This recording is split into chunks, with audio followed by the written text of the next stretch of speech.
Hey there, I'm Sarah Kuhn. Welcome to another episode of The Quiet Ones.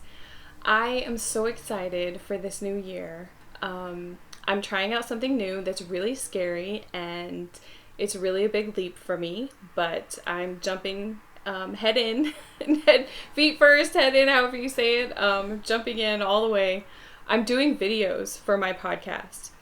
Um, so if you haven't checked out my YouTube channel, make sure that you go over and check it out. It's youtube.com/The Quiet Ones Podcast. From this episode, hopefully on, all of my interviews with other people will be on video as well. So you can check out the videos, and I really feel like it helps connect and it helps to get to know the people. When I first started doing interviews, I was like, I don't want to do that. I don't like video. It feels weird. I don't like talking to the camera. I don't like looking at myself in the camera. But then I did a couple of them on video, and it's like, oh, it helps so much. It really helps. I don't know why, but it helps to see the person's face and to see their reactions, and it just really helps you feel more connected.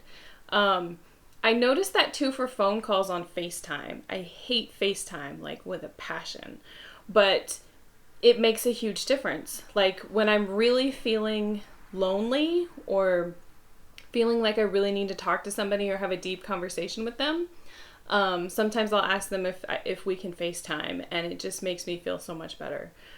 So if you haven't tried FaceTime, definitely check it out because it's really pretty awesome, honestly.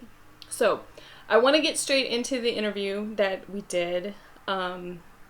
Today I'm going to talk to a amazing and wonderful young lady named Sierra Mafield. She's a kindness coach. I didn't know what that meant either. She reached out to me and she sent me this amazingly beautiful email and asked if she could be on my podcast. And I was like, I don't know what a kindness coach is, but I'm curious. And it's really not what I thought that it was. So I'm really excited for you to hear our interview. I was so surprised at how similar our stories were. And I just had a fantastic time talking to her. So I hope that you enjoy the interview as much as I did. So without further ado, here it is. Also, side note, I'm in my closet right now, so I just apologize for the background. It's the quietest place in my apartment, so it's the best that I can do. That's okay, no worries. I'm propped up in my bed. I hope you can see it. It's Perfect. very messy. I did an interview a while ago with someone, and she was in her bed, and I was like, that makes me feel so much better about sitting in a closet. Yeah. So I'm excited to do this. I really appreciate you having me on. Yeah, me too. Me too. I think it'll go a lot better if we just like have a conversation and try not to stress about it. Yeah. I'm new to the whole video thing and I've done a few interviews, but it seems like the best one are just like these, good conversations. Yeah, that's how I feel. And it also makes me feel so much better that's like it's an INFJ podcast because I'm like, I know that I'm not the only person that feels awkward. Like I was not the only person that feels nervous. I'm like, this makes it so much easier. The great thing is too, it's like all of the stuff that I think, even though I talk to INFJs, all the stuff that I think is like, this has to just be me. Like, I'm the only one who does this. And then I'll be like, okay, maybe it's not. And I put it out there, and everybody's like, oh my God, I think Me. it's you. I can't believe you said that. I thought it was just me. It feels so nice. It's like refreshing. You're like, oh man, all my quirks are not, it's not just that I'm like a weird psychopath. Like it's so nice. Oh, I feel it. I feel it. Yeah. So, how did you find out that you are INFJ? In 2016 or 2015, whatever part of the school year it was, I was a senior in high school and I took the test. And I've always been someone that I love personality tests, but I felt like before that one, they were all just like the random ones that you would Google and it would be like, oh, insert your favorite colors in order and we'll tell you what your personality is, like just trash personality tests. Right. Um, and so when I found that one, I was literally sitting in the cafeteria at lunch with my friends, and they were like, Sierra, take this test. And I was like, what is this? And they're like, no, take it. Like, it's going to be really good. And I was like, okay. And so I spent like 15 minutes taking this test. And then it was like, boom, you're an INFJ. And then I couldn't read through all of the information that was on there at the time because it was like 5 minutes until lunch was over. And I was like, dang, don't have time to read through all of this. But then I went home later and I read through all of it. And I was like, oh my God, this is me. This is me to a freaking T. And I also felt very like weirdly proud of myself because I was like, oh my goodness, I'm a rare personality type. I was like, I feel so good that I'm this rare personality type. It was awesome. Like I felt so unique and so happy about myself. Um, but yeah, that was how I found out. I feel like it was very much like by accident, and it was almost like forced upon me by my friends at the time. But I like it's definitely been the personality test that like I've resonated with the most. You know what I mean? Because there's Mhm. been like a few others like the Enneagram and that kind of stuff that I'm like, I can like kind of relate to it. But like the INFJ stuff, I'm like, this is me. And now I make like all of my friends take it. I'm like, have you ever taken the personality test on Myers-Briggs? Go do it. Like you need to send it. Like take it right now. So yeah, that's how I found out. It was very much on accident. Yeah. So, how much has it changed your life then? I would say a lot. I know myself so much better because I like, and this is a classic INFJ thing where I feel like you think that you're like so complicated and you almost like don't even understand yourself. You're like, why am I so different from everybody else? And you don't know how to explain that to other people because you're like, you wouldn't get it. Like you don't have that same like feeling that you're different from everyone else. And so when I read through everything, it really, I mean, I think at first it was kind of like, oh, like it makes sense. But then as I've gotten older over the years, like it's definitely resonated with me even more. And like that just makes me feel so much better because sometimes there's some things where I'm just like this weird, weird person. And then I'm like, oh, but wait, it's an INFJ thing. Like it totally works out. And then like I think just overall it makes me feel like I make more sense in the world and I'm not just this like weird alien that was plopped down from another planet, you know what I Right. mean? And I that's like a simple thing, but I think it's just that sense of like inclusion in something else with someone else, even if we are a rare breed, like that makes me feel so much better. Right, right. Like you were made this way on purpose, and it's not like there's something that's wrong with you or that's messed up about you, but it's like this almost feeling of relief. Like, oh, okay. This makes sense now. It's okay. I don't Yeah. have to change anymore. Like, Yeah. Like you you know, don't feel like you're like you were just like like you're an accident, like someone was designing you and then they're like, oh, got it, this little like defect over here, like it right? like it makes you actually feel like you make sense, like for sure. And that's I feel like on a simple level that's like a pretty basic thing, but at the end of the day that sense of community and inclusion and just like feeling like you're okay is really really important. So yeah. Yes, for sure. I've spent so much of my life when I was in grade school and then high school, and now that I have to work, with people just telling me that there was something wrong with me, and or things like, oh, you need to speak up more, you need to be more forceful, or why are you so quiet all the time? And it's like, why do I have to be different just because, like, why do I have to change who I am just because you don't understand me? You know? Yeah. And that was part of it for me. That was like this, finally I felt like something understood me and gave me the permission to be like, no, I'm not going to change. I don't need to speak up more. I don't need to talk to more people. I don't need to be like everybody else. It's totally fine that I'm just completely different. Oh my gosh, I can relate so hard to like people being like, "Why are you so quiet all the time? Like, why don't you like socialize more?" And I feel like when I was in elementary school, I always felt like I was like, do I need to be talking to more people? Like, do I need to be talking louder? And then now that I've gotten older, I'm like, I don't feel like talking to you, and I'm just gonna be quiet, and you're just gonna have to deal with it because that's just who I am.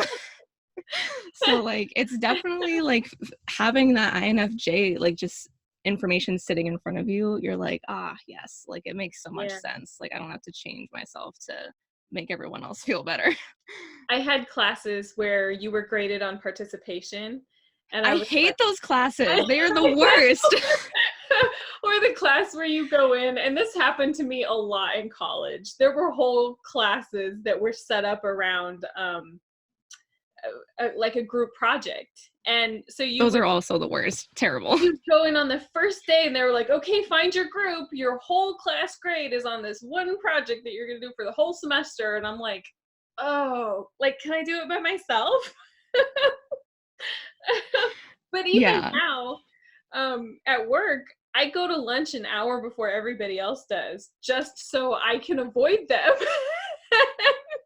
And Oh my people gosh, I ask relate to me, that so hard. they're like, why do you go to lunch so early? And I'm like, well, I don't eat breakfast, because I get hungry early. Like, I don't want to say, well, it's because there are way too many people in the lunchroom at lunchtime. And if I It's go to like lunch, you would be offended if I told you the truth about that. if I go to lunch earlier, I get a quiet hour for my lunch and a quiet hour while everybody else is at lunch. So it's like twice as good, right? It's perfect. That's so funny. Yeah, I always hated those classes where they're like participation is so important, and I'm like, have you ever read anything about an INFJ? I'm like, can you just not do that to us, please? Like, or honestly, any introvert ever? Like, why? Yes, you can learn how to survive in those situations, but they're never going to change our personality type where we're going to enjoy them. Yeah, That's I've really gotten to all a that. point where I just like, if I was ever in a group project or anything like that, even if it was just like 5 minutes of group time in class, I would literally be like, listen, I'm going to be really awkward and you're just going to have to suck it up and deal with it because I don't feel like talking to you. Like, that's just who I am. And many of those people would be like, oh, okay. And like, I'd be the weirdo, but I'd be like, we're not going to be friends anyway because I'm going to stay in my room. So, like, it's all good. I would usually sit back in those projects, and if it was just a few minutes long or it didn't count for much, then I just sit there and not say anything. If it was a big project that counted for a lot of our grade, I was like, had to have really good grades. That was my thing. I had Me graduated too. with 4.0. Like, you're not going to ruin my grade just because of some stupid group project. So I would sit there and wait for everybody to put in all of their ideas. And then I would be like, nope, here's how we're going to do it. And you're going to do this, and you're going to do this, and you're going to do that. And that's it. Yeah. And I they think were all, another problem with those group projects too is like at least personally, like I would always feel like I had these ideas, but I'm like, oh, maybe everyone in the group would think it's really weird because like of that sense of like not feeling like you belong in anything or like you have like the same thought process as anyone else.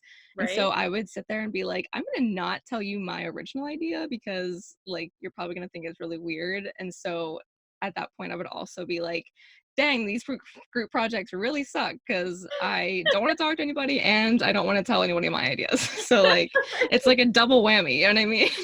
Yes. Yeah, for sure.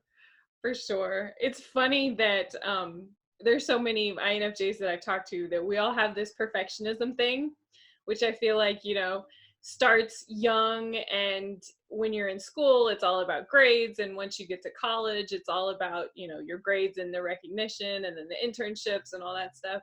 And it transforms into so many other things in your life as well.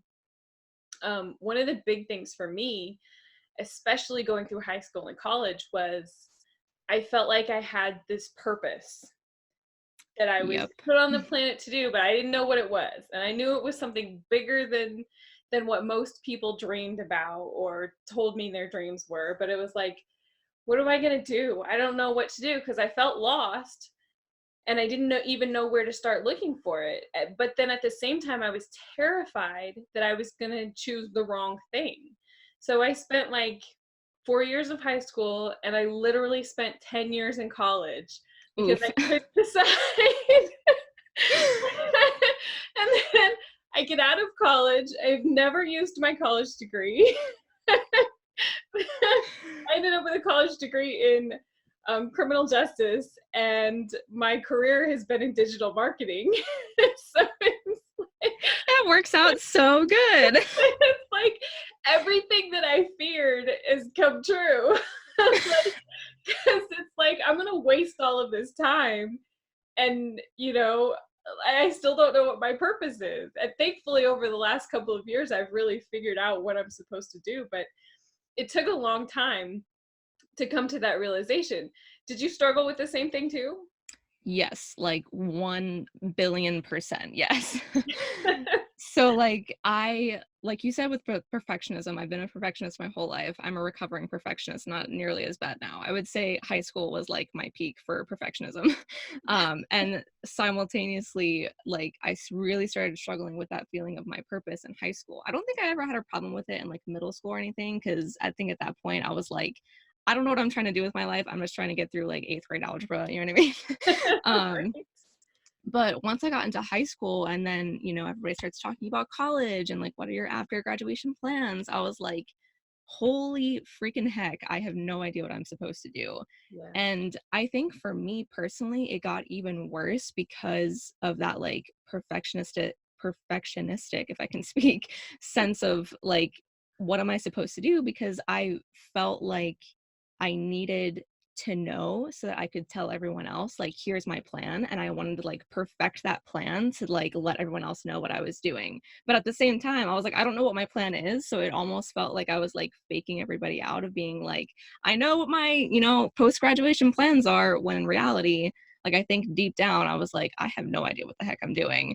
Um, and I always, like my whole life, this is like has always stuck out to me. Like I've always felt like I was meant for something bigger than what the average bear does, you know?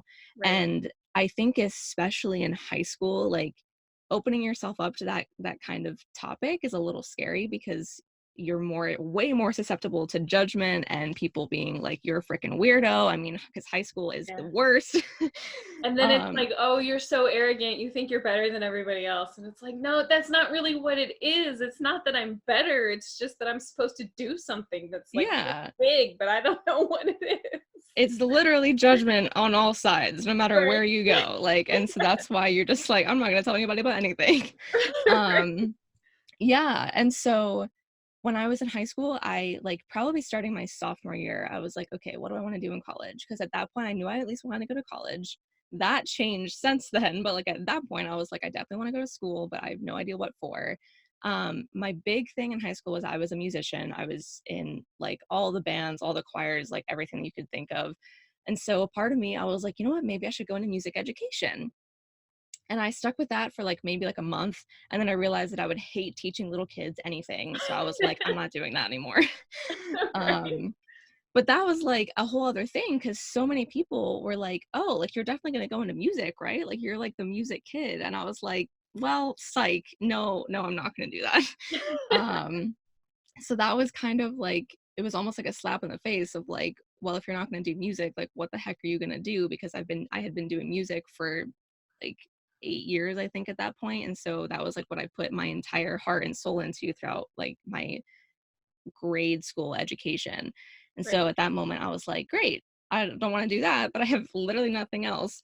But then once I was an upperclassman, I got involved in chemistry. Looking back on this, I like can't even believe this was a thing for me at all. But at the time, I was like, holy heck, I love chemistry. I want to do chemistry in college and do something with that after college. So I took the AP classes. I loved it to death. It was super awesome. I really liked chemistry and it was great.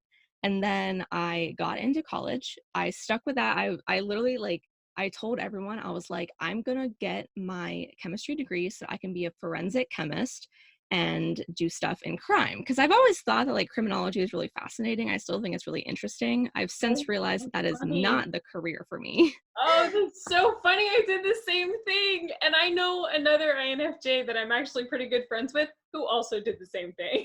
That's crazy. Oh my goodness. Yeah. Yikes. Yeah.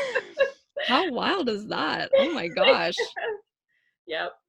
Wow. So I had this whole plan. I was like, I'm gonna go to school. I went to Ohio State. I was like, I'm gonna get my chemistry degree. And then as soon as I got there, I suddenly was like, okay, but wait, chemistry is actually really hard. um And then I realized, I was like, my high school classes made this so much easier than it actually is.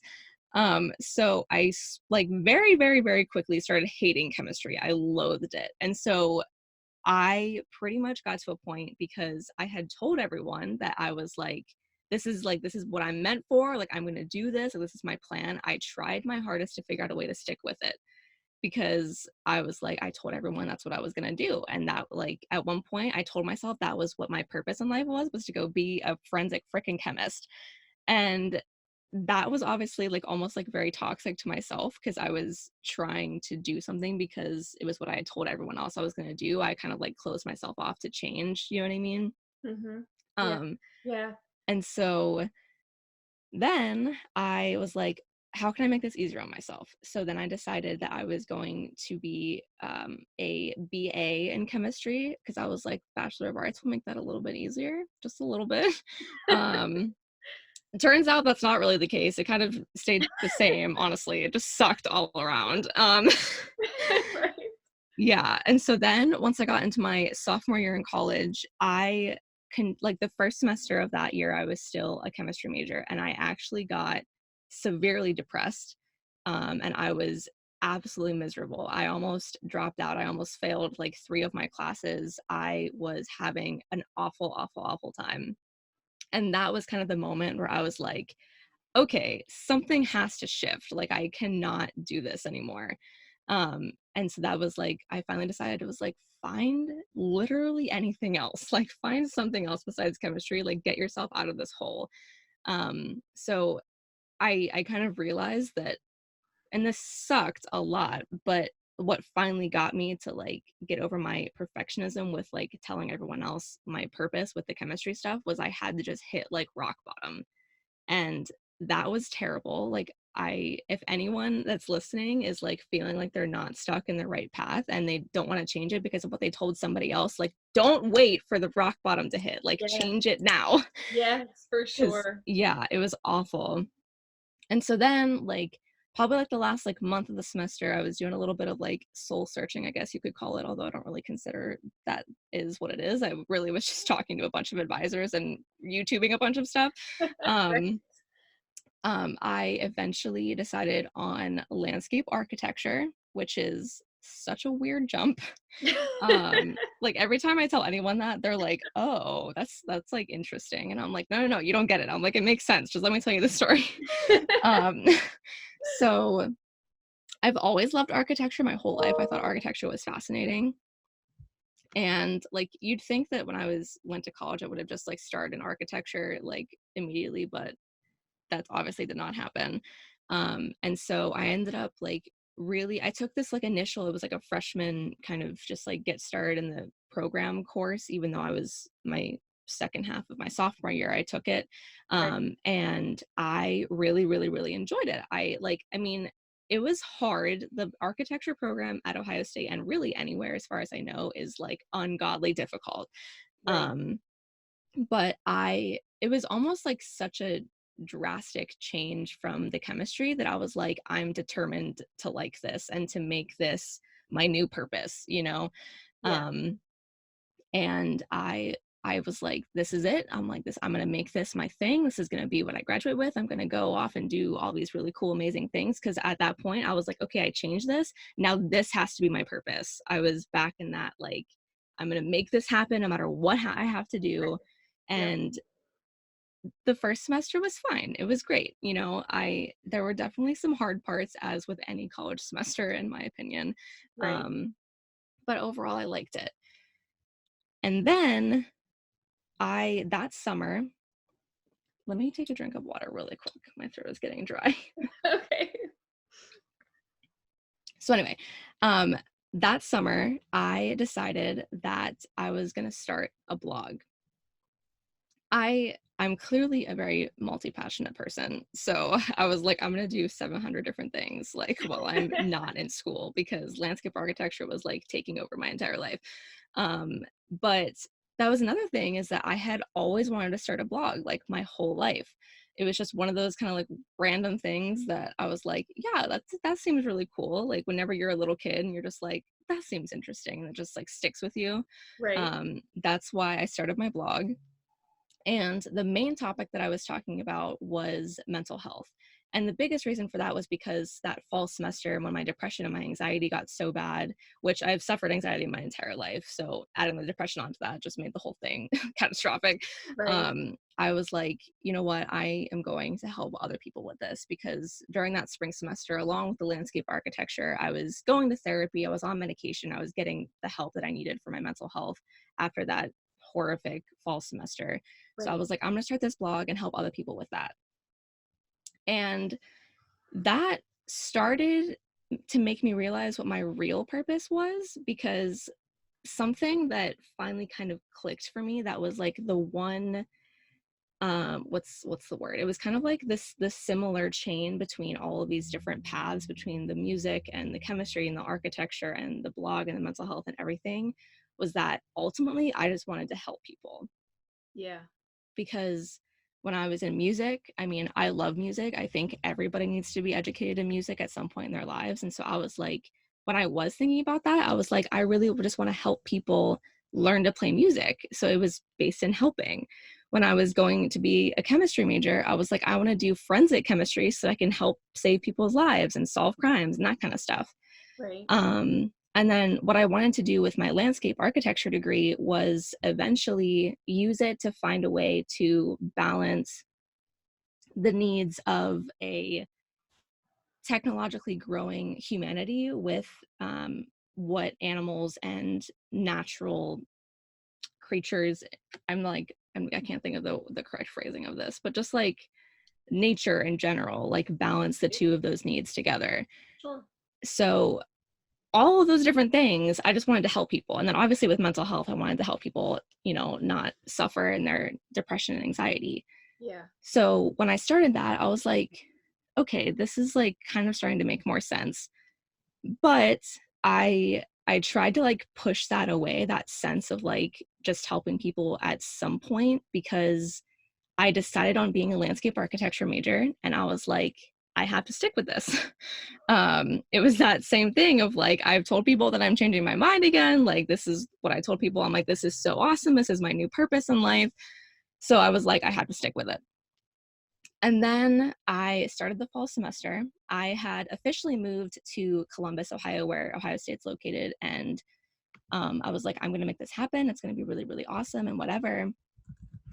And then about probably like 2 months into, no, not even 2 months, it was like a month into that fall semester, I noticed that my depression was getting worse again. And I realized that I was like, I don't know if I could really do what I want to do with this career, because ultimately most landscape architects, what really, I mean, are architects in general, like really what they do, at least from my understanding, if there are any architects listening to this right now, like change my mind if I'm wrong, but like most of what they do is they work for other people, Yeah. and they do what everyone else asks them to do. They design the stuff that they want them to do, and they design their gardens and all that other stuff. And I was like, I really don't want to do that. Like, I even remember when I was telling some of like my other professors and advisors about that plan I had with my degree, I remember constantly seeing these like surprised looks on their faces and being like, I've never heard of that and blah blah blah. And I was like, but why? Like, why is this such a unique thing to use my degree to just help other people instead of doing what everybody else just wants me to do and designing what they want me to design? Right. And so that really, really, really bothered me. And at the same time, I had also had this blog going, and I fell in love with it. Like, I mean, not only did I really enjoy writing and all that stuff, but I had people just like DMing me and emailing me and being like, you're so helpful. Like, it makes me feel less alone. Like, I love that you're doing this and all this stuff. And I was like, holy freaking crap. I was like, I need to be doing this. I'm like, this is where my attention is getting drawn to every single day. Yeah. And so I literally, like, it wasn't a split-second decision, but it was an overall pretty quick decision, but I went to my advisor's office and I was like, "I'm leaving. I can't do this anymore. I am miserable." I mean, on top of it, I was also paying out-of-state tuition and, I mean, all this other stuff that was not going well in my favor, which at Ohio State is very, very expensive. Um, so I was like, if I'm not going essentially, I was like, "I'm not going to pay $40,000 a year, which is the out of state tuition as of right now.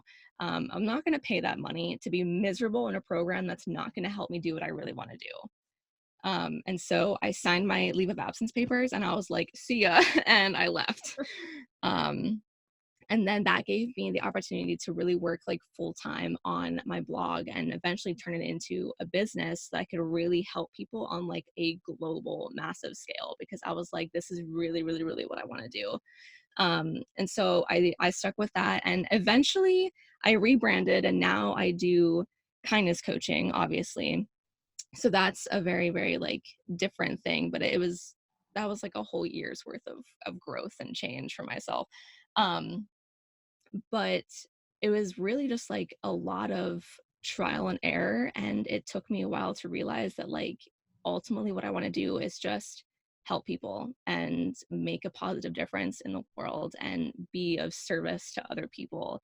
And I can do that through my own business, through my kindness coaching, because I was like, I'm doing this all on my own terms.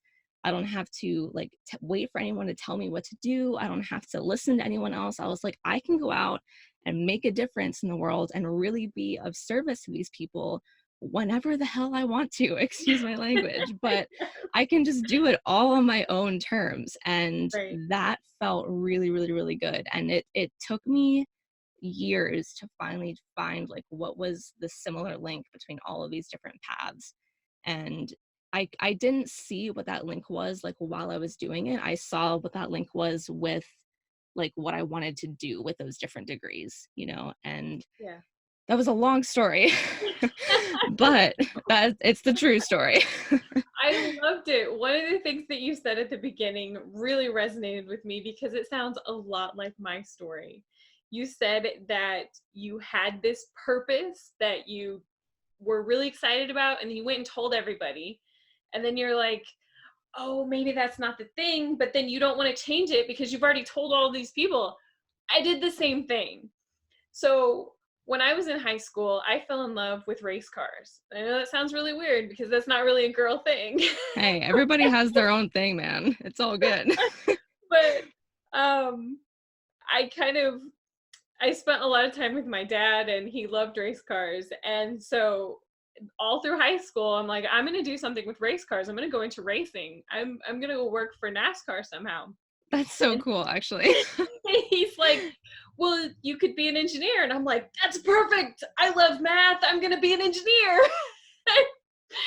That So, literally makes me want to like cower into my closet here because that sounds so bad. so I go to college to be an engineer. And you know what? It was really hard. And my mom's like, you know, girls really aren't engineers a lot. And you know, that's going to be really hard. And I'm like, it is kind of hard, but you know, it's okay. I can take it. And then it got hard, and I was like, you know what? Maybe this isn't the right thing for me. And she's like, good. I told you. Now you should go study business.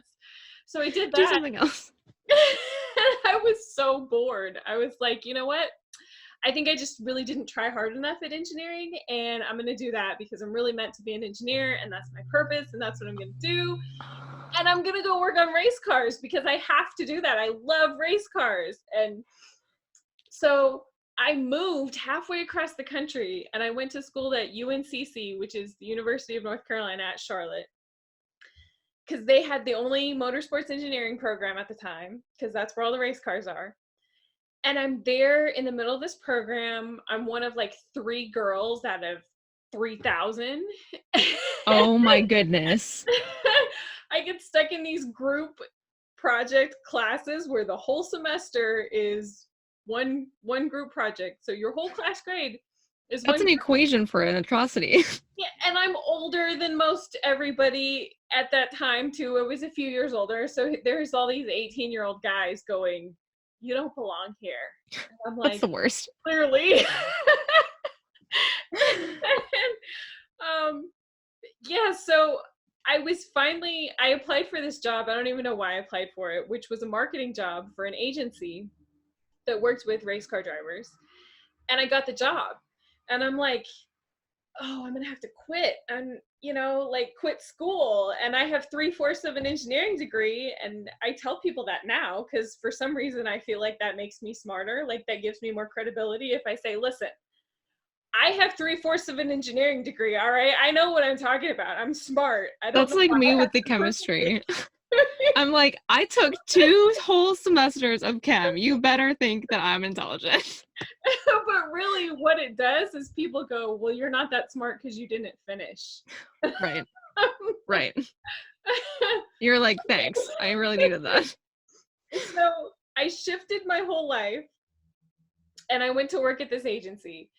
And I was doing exactly what I said I was going to do. I wasn't an engineer, but I was going to the racetrack every weekend. And I was working in this industry that I loved. And I couldn't figure out why I wasn't happy. And a friend of mine suggested that I go and see her counselor. And I'm like, no, I don't want to go see a counselor. Like, only like crazy people go and see counselors. I'm not doing that. And thankfully, she was really patient with me and she kept suggesting it. And so finally, I was like, okay. Because I had a problem with weight. I was gaining weight and I couldn't figure out why. And I was exercising like crazy and I was still gaining weight. So I go and see the counselor and she's like, I think you have depression. And I'm like, oh, why would you say that? What is wrong with you? I don't have that. I'm offended. Yes. Like, why would you say that about me? Oh my gosh. So I leave and I do this classic, Google search, and I'm searching everything that comes up for depression about everything. And I'm looking at all the symptoms and I'm going, oh, maybe I do have that because all of that sounds like me. Yep. I can like relate. a month to go back to the counselor and I'm like, yeah, so I think what you said was right. And thankfully she was a great counselor. She was like, okay, like, I'm not gonna hold it against you, just come I'm and not talk gonna be like, I told you so. yes. That's good. So 6 months go by and it's like, oh, you have major depression, you have a general anxiety disorder, you have a social anxiety disorder. It's like this whole list of things. And I'm like, listen, I don't know if I want to come back here because every time I come back, I have another thing. And it's You're just making it worse. Yes. But what I realized after about 3 years was, and it took me getting laid off, honestly, from my job to realize that wasn't for me.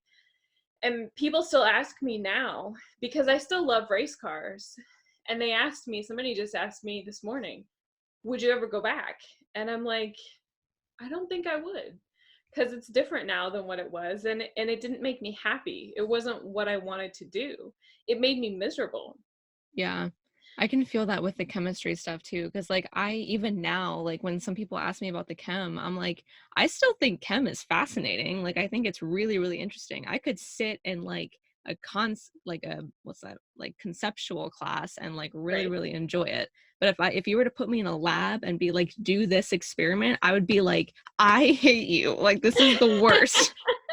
That's how it is about engineering for me. I love watching, like documentaries and stuff where they talk about big engineering feats, and I love people talking about how race cars work and how they pitch and roll when they go into the corner and all that stuff, and it makes sense to me. But when you start talking about calculating dynamics problems, I'm like totally lost. That literally makes me want to like throw up. I'll be like, no, get away from me. It doesn't work.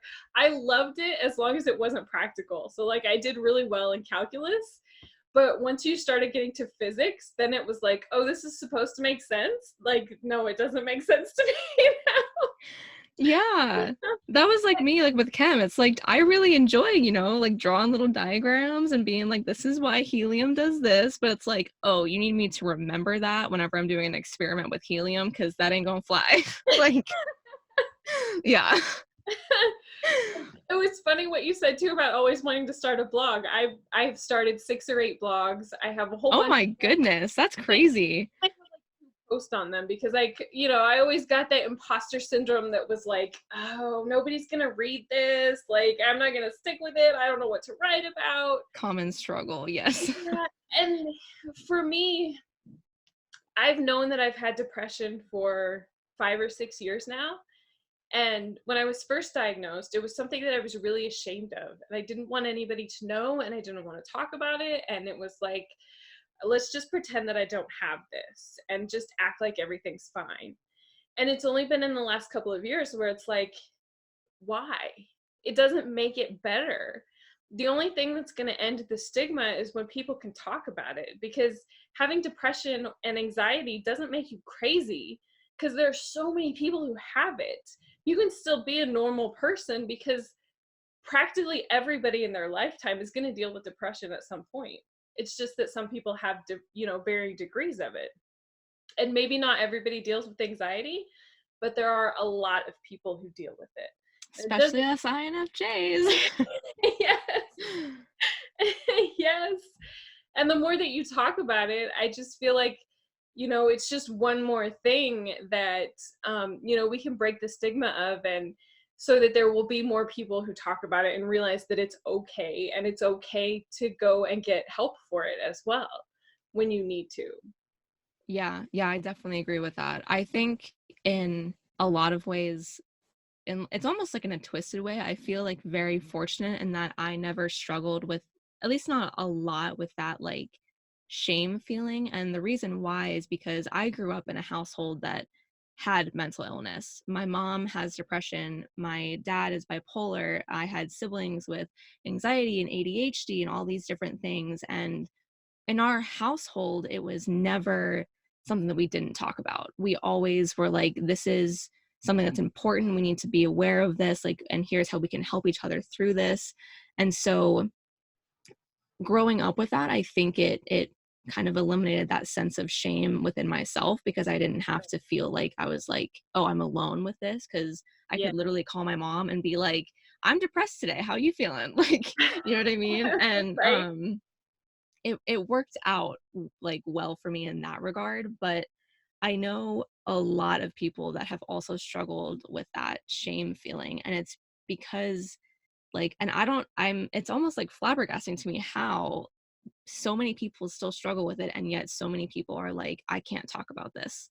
And if Yeah. they ever do get diagnosed, or they just kind of like realize it themselves, they're like, there's something wrong with me, I can't do this. And in a lot of ways that really breaks my heart, because I'm like, this should not be a problem. So many people are struggling with this, and I don't understand like why everyone is still like weird about it. You know what I mean? Because Right. honestly, like, this is not a scientifically based statement, but I think more people in the world have some sort of struggle with mental health at some point than people that don't.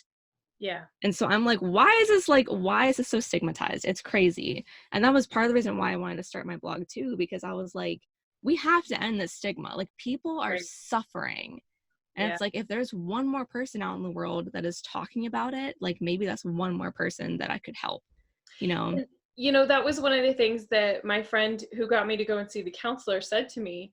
She just spoke about going to see a counselor openly, like it wasn't a thing. And I was shocked at first. And I finally told her, I'm like, I'm surprised that you talk about that. And she's like, why wouldn't I talk about it? She's like, everybody should go and see a counselor. You don't have to be crazy. And what does being crazy even mean? She's like, everybody's different. That doesn't mean that there's something wrong with your brain. Well, in my case, there is. Yeah. But what's wrong with it is that it doesn't make the right chemicals that it's supposed to. And, that doesn't mean that you're crazy. It means that it doesn't function the right way. It's the same Yeah. as if somebody has asthma. You don't call them crazy because their lungs don't operate the way that they're supposed to. You just say, oh, that's unfortunate. What do we need to do to fix it? Yeah. But that was how she put it. She's like, I think everybody needs to go see a counselor at some point. There's nothing that it will hurt. It will only benefit you from going to talk to somebody. And she was right. It definitely does. It I completely agree with that. Like, I think even if you don't have any mental illness, like, you should definitely go to counseling, because my opinion is that everyone in the world can do some form of personal development at somewhere at some point, because like nobody's perfect. And counseling can for sure help you like realize like these different personal development areas, or like, you know, just even if you don't have like anxiety or depression or whatever, like maybe there's just some areas where you're like, no, yeah, I could use some work there. Like counseling, I agree with your friend, like that's for sure beneficial for everyone. I highly, if you're people that are listening to this right now, be like, if you're not in counseling yet, just go, like just insert yourself there and see how it changes your life, because seriously it will. Yeah, yes. If nothing else, you just have a third party to bounce something off of who has no skin in the game and they can tell you how it is. And, you know, they're not biased in any direction, which is nice. A lot Oh of yeah, times. that's so helpful. Yeah.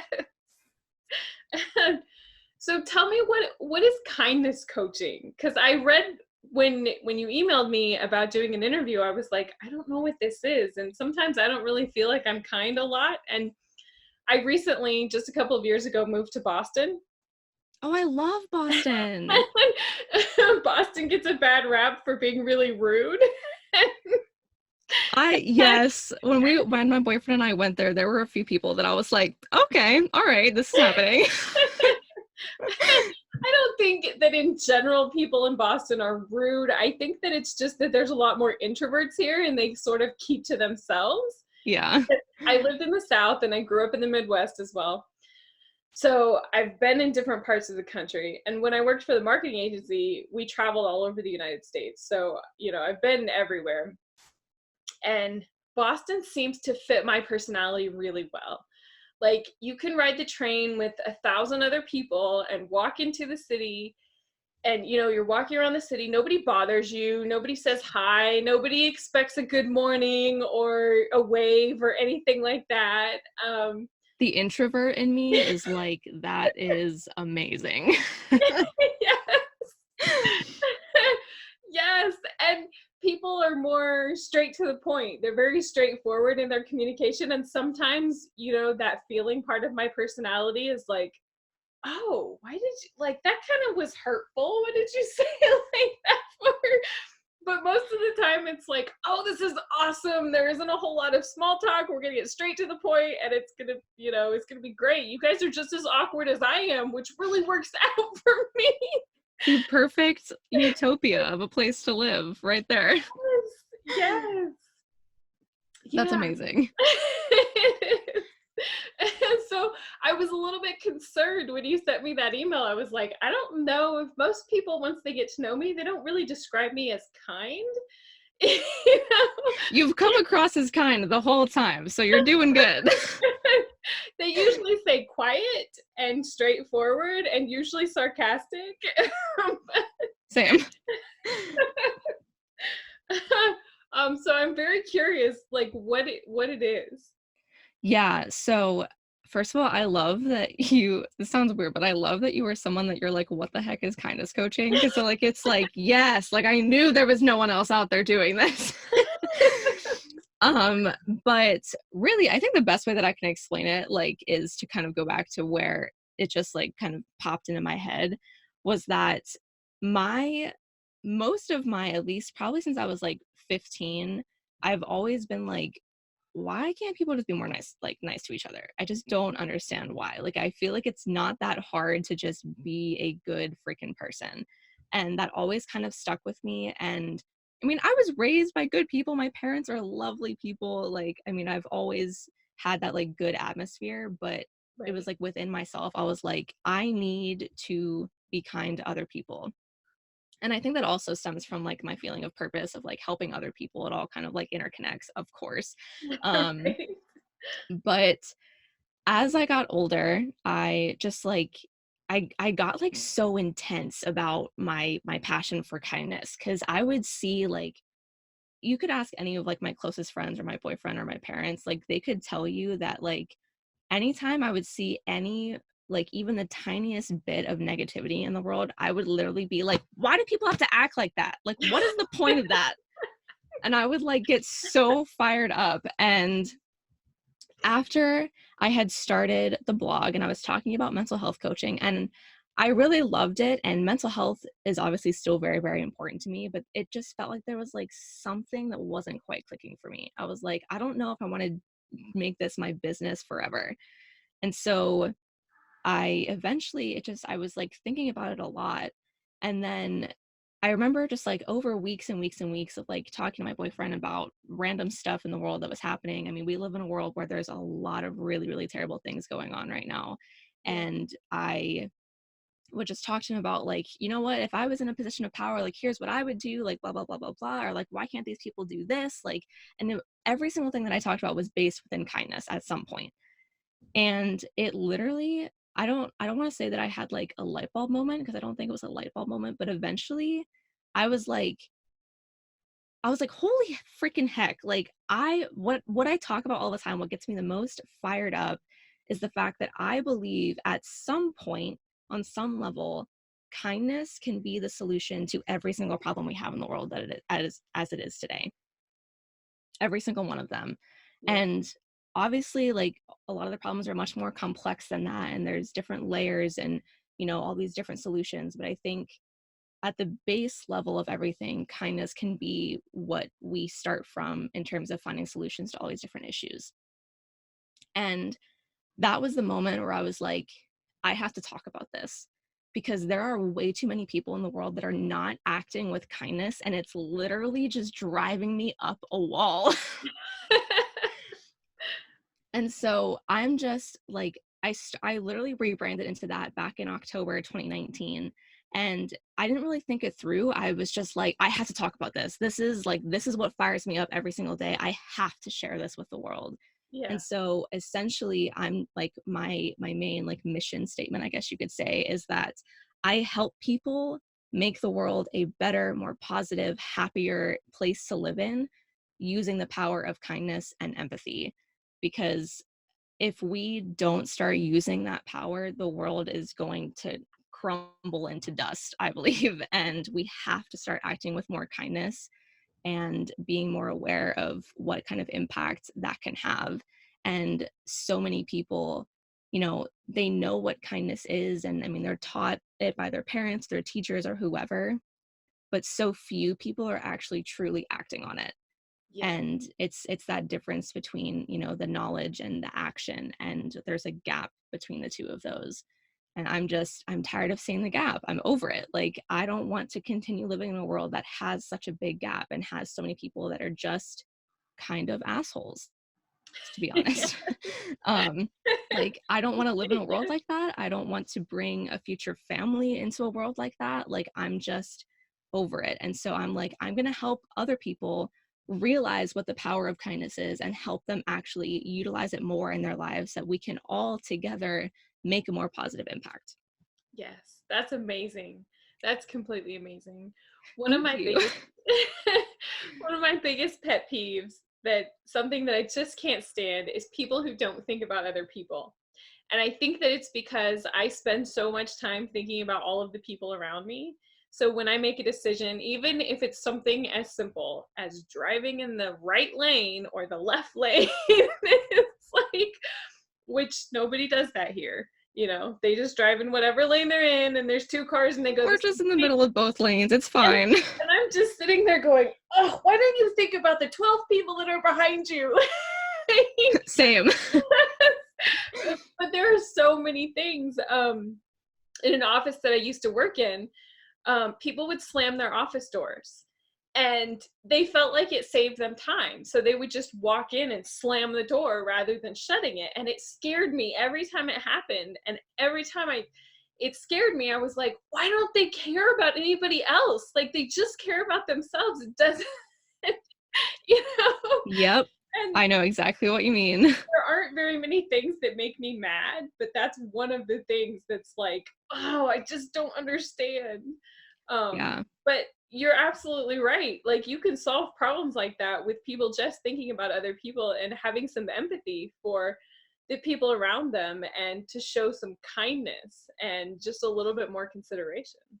Yeah. And that's another thing, like, especially with thinking about other people, like, empathy is so not utilized enough in the world as it is Yeah. today. Like it is the thing about empathy, especially, like I've always been a extremely empathetic person. Like when I was younger, I was empathetic to the point that it was like causing me like life problems because I was thinking about everyone else way more than myself. Right. So I mean, I think empathy comes with a balance, but what I've realized as I've gotten older is that most people think empathy is like something you're either gifted with or not gifted with, when in reality, empathy is a skill that anyone can learn. Yeah. Like, I mean, I think there's plenty of people that are more naturally skilled at empathy. Like for myself, I think I came out of the womb just like soaking up everybody's emotions like immediately. Right. And some people are not like that, and that's totally fine. But I think whenever, people hear like make sure you think about other people or like be empathetic, they're like, oh well, I would just wasn't gifted with that. So, sucks to Yeah. suck. Yeah. But at the end of the day, it's like you can learn how to be more empathetic. And Yeah. being empathetic is like ridiculously important when it comes to actually making a positive difference in the world. Yeah. Like I spend every waking moment of my life like being empathetic to some extent. And I'm like, at first it was like I thought that that was maybe why I was so passionate about kindness, that I was just like way too empathetic, until I made that connection that it was like empathy is a skill. And now I'm like, anybody can learn how to do this. Like literally it's just a matter of putting in the effort to do it. Yeah. And I just want to make a distinction just in case somebody out there doesn't know.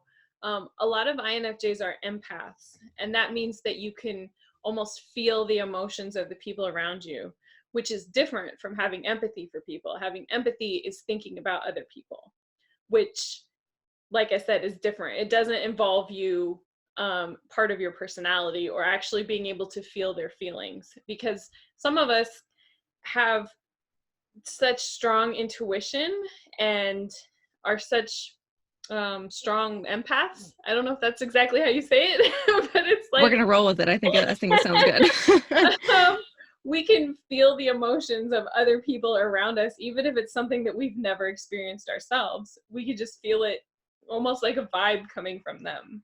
Yeah. But that's not the same thing as having empathy for somebody, which is just thinking about them. Which you're right, it's not something that you're born with. It's something that you can be taught.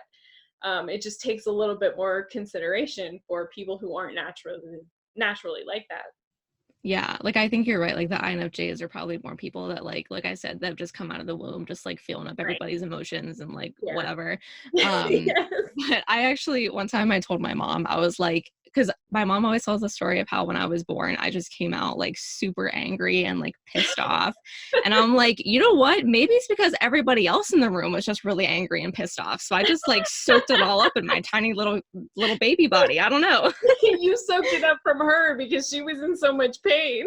Yeah, she was probably just like, get this over with. I just have to say, if my mom is listening to this right now, I hope you enjoy how many anecdotes I've included about her in this episode. That's all I gotta say. But I think you're right of like the INFJs of the world are like the ones that are super, super, super empathetic, like almost to a point that it can cause you problems because you're thinking about everybody else so much. But at the end of the day, like anybody can learn the skill of empathy. It's really just a matter of putting in the effort to be able to do that. And I think that that requires a certain level of self improvement and self discipline and personal development. And there are many, many, many people in the world who don't want to put in the work that it takes to improve themselves. So they're like, nope, not going to do that. And then at the end of the day, the only thing that does is just add more negativity to the world. And that is the last thing that we need more of, like Right. by any means. Yeah. Yeah, absolutely. I 100% agree. That is so awesome. I am so glad that Thank you're you. doing that.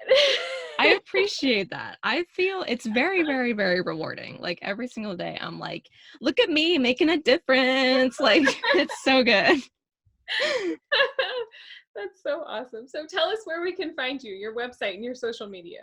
Yeah. So my website is sierramayfield.com, and my Instagram, which is really the only social media I participate on because I'm super, super active on Instagram, people. I am on stories like every single day. I have really fun stories. I just gotta say that. But that's also just Sierra Mayfield, and I'm gonna spell it because it's spelled weird. But that's SIERRAMAFIELD.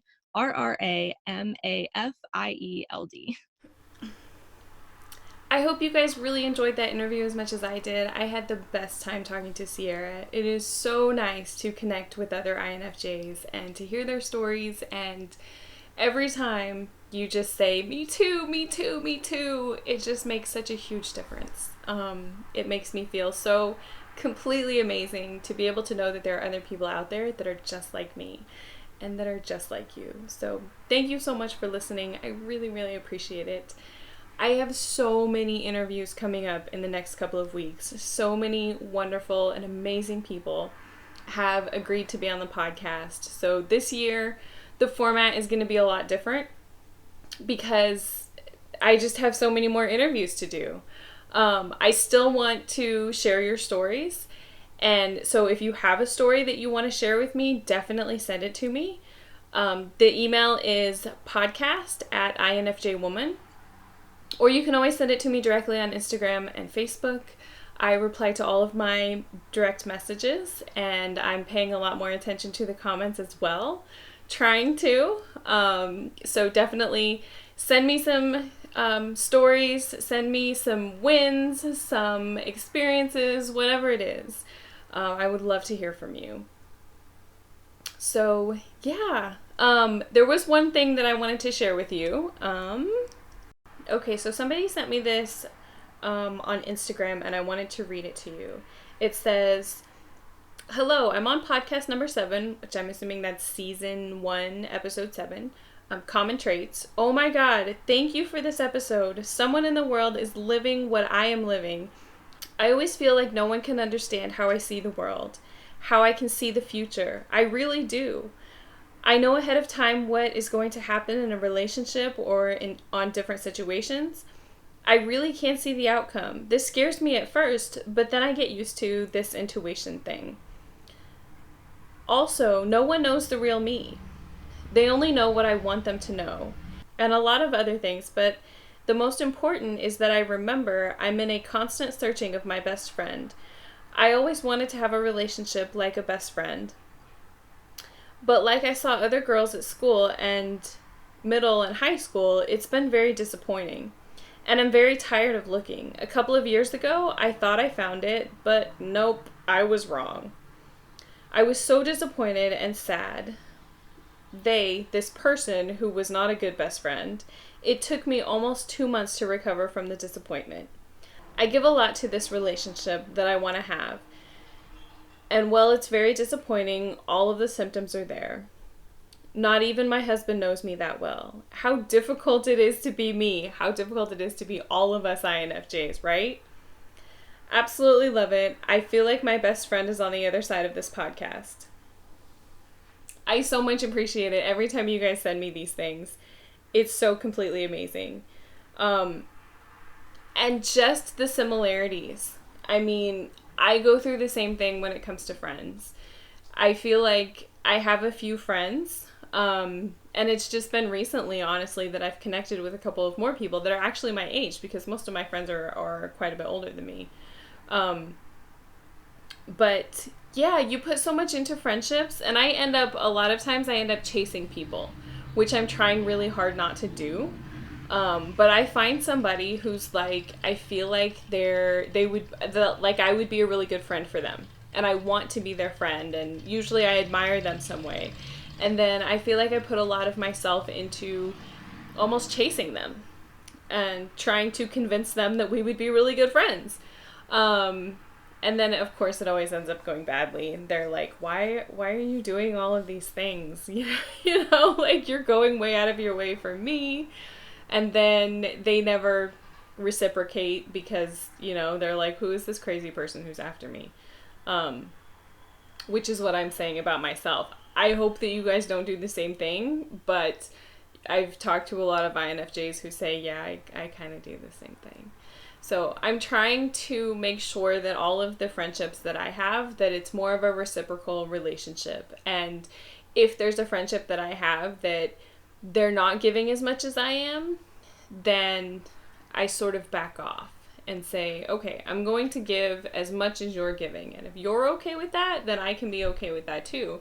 And maybe this isn't this best friend forever type of friendship that I'm looking for, but maybe I can find it somewhere else. I have realized, though, that I only have the capacity for so many friends in my life.